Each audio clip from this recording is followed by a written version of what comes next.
সব সময় একই রকম চাউমিন খেয়ে না বোর হয়ে গেছিলাম, তাই আজকে আমি একটু অন্য রকমের চাউমিন করেছি। দেখুন তো চাউমিনটা কেমন হয়েছে। প্রথমে নিয়েছিলাম সোয়াবিনগুলো ভালো করে ভিজিয়ে নিয়েছিলাম, তারপরে আমি গরম জলে একটু হালকা ফুটিয়ে নিয়েছিলাম। নেওয়ার পরে কড়াইয়ে আমি তেল দিয়েছিলাম, দেওয়ার পরে পেঁয়াজ কাঁচা লঙ্কা দিয়েছি, তারপর একটু লবণ দিয়ে দিলাম। লবণ দেওয়ার পরে আমি সোয়াবিনগুলো দিয়ে দেবো। সোয়াবিনগুলো দেওয়া হয়ে গেলে আমি ভালো করে সোয়াবিনগুলোকে ভেজে নেব। দেখো, সব সময় কে চায় একই রকম খাই, একটু আলাদা তো সবারই খেতে ইচ্ছে করে, তাই না? তাই আজ আমি একটু অন্যরকম সোয়াবিন দিয়ে চাউমিন করেছি।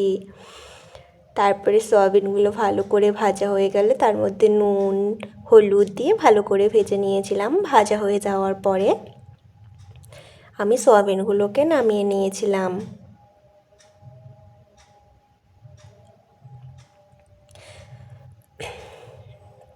আর হ্যাঁ, আমি না এইভাবে প্রথম করলাম চাউমিনটা, এত ভালো যে খেতে হবে আমি না বুঝতেই পারিনি।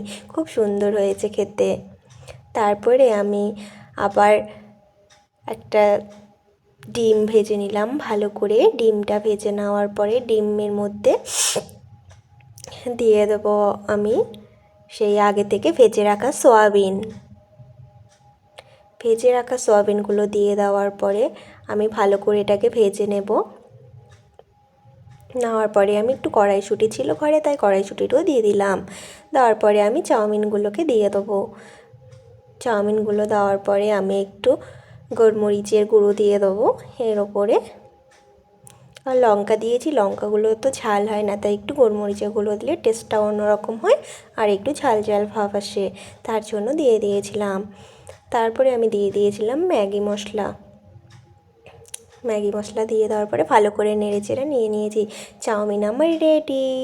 চলে আসো কে কে চাউমিন খাবে, গরম গরম চাউমিন সন্ধ্যাবেলা।